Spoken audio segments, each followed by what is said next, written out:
does a great job, Mike Hine.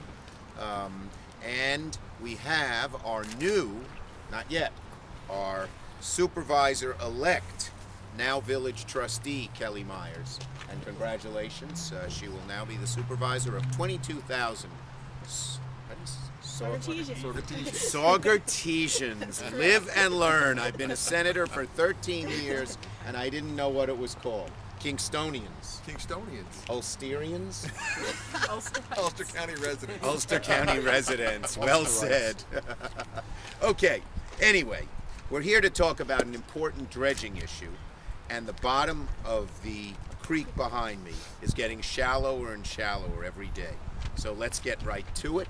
And let me just preface this by saying we're not talking about this year. This year everything's solved. Congressman Hinchy and others did a very good job in that regard.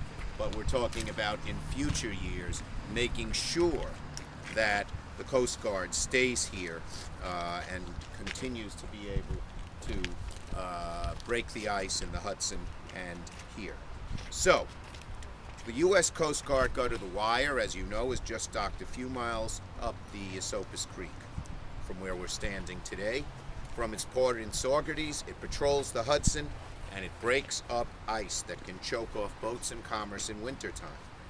All that could be at risk if the Esopus bottom keeps rising and rising, making the creek too shallow to serve as a home to the wire. So let me explain. We all know about the shoaling that happens in the creek behind me. Each day, slowly but surely, more and more the sediment settles at the bottom of the creek, bringing the bottom closer and closer to the hull of the wire. The tropical storms that hit the Hudson Valley earlier this year made things worse because they reshifted the whole bottom of the creek. You know, we've had damage everywhere. I was at the Erie Canal near Utica, and you know, the canal is no longer in the same place as the locks. I don't mean like bagels. I mean the locks for the ships, because the wind and rain were so strong that they shifted the bed of the Erie Canal. So the locks are here and the canal is there. So we're not the only place that has this problem, but we have to deal with it everywhere in the state. Now, the Coast Guard and Ulster County engineers under County Executive Hines' leadership tell me that while the creek bottom was lowered in certain spots because of the fast water flow, flooding from Irene and Lee sent tons and tons of debris and sediment into the Esopus, adding to the creek bottom. That creates a big problem for the Coast Guard. If the creek bottom's too shallow, the cutter can't get from Saugerties to the Hudson and it runs aground. It wouldn't be able to run on its missions to patrol the river, to help in rescue, but most important, during winter, to break up the ice that threatens to shut down the Hudson. If the Coast Guard can't get the cutter from its port to the river it has to patrol, they might be forced to move it elsewhere, taking a key resource right here out of the Hudson Valley, tying one hand behind our back to keep the Hudson River open for business each winter. Well, come hell or frozen water, we can't let that happen.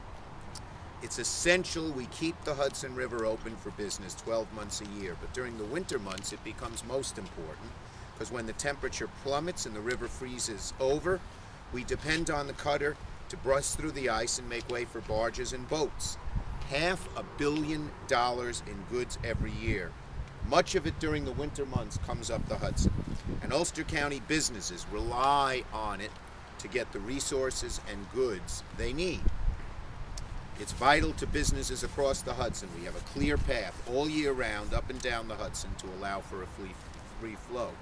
In winter, it's particularly important because guess what a lot of the barges have? Home heating oil that tens of thousands of Hudson Valley residents rely on to heat their houses. Some of those barges deliver it right here in Kingston. Others go down to the lower valley. Others go up to Albany in the North Country. But if the river were frozen, the price of home heating oil would rise dramatically because it's a lot cheaper to send it on barges than load it in New Jersey or wherever else it starts and comes by truck. Home heating oil is already up about 20-30% around the state. We can't ask it to go long. We don't want the price to go higher. And then there are hundreds of other businesses that rely on other products that come right up the river in wintertime. So failing to dredge the Esopus soon would be penny wise but pound foolish.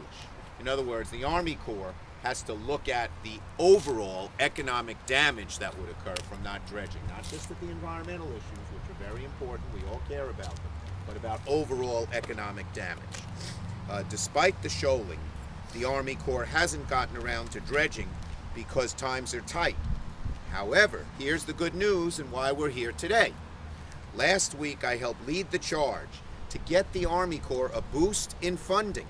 And what was that funding for?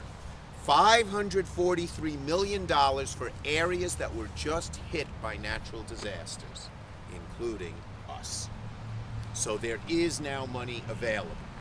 Ulster County got walloped by the tropical storm. County Exec Hine told me so, took me to the road on the way to Shandaken. Up in Oliveria, too. In Oliveria. I saw the damage firsthand.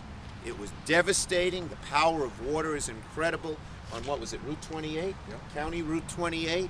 To see that water go through the bedrock, beneath the road, beneath the mud, bedrock, was incredible. It was a sight that gave you awe for the power of nature. But in any case, we need about $3 million of that 543 to take care of the Esopus. And we're not worried about the Coast Guard leaving this year. But if we don't do the dredging, they could leave in future years, and the money is here now. That's why we're here now. We want to get a hold of that money and get this done quickly and soon. My message to the Army Corps is clear. Come to Saugerties. Do this work, do it now. The sediment and ice are closing in fast. We need the cutter to be able to chop right through it.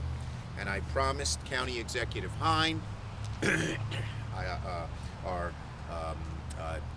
soon-to-be Town Supervisor Meyer, and everybody else, that I am going to do everything I can to get the Army Corps to put this money in so we can keep the Hudson open year after year after year, and residents, businesses, and others don't have to shudder at the delay, the cost, the hurt to our community economically that a closed Hudson River would bring in the winter. With that, let me call on my friend, someone who has a great future and does a great job. Remember when I campaigned for him, and I said, this guy is special.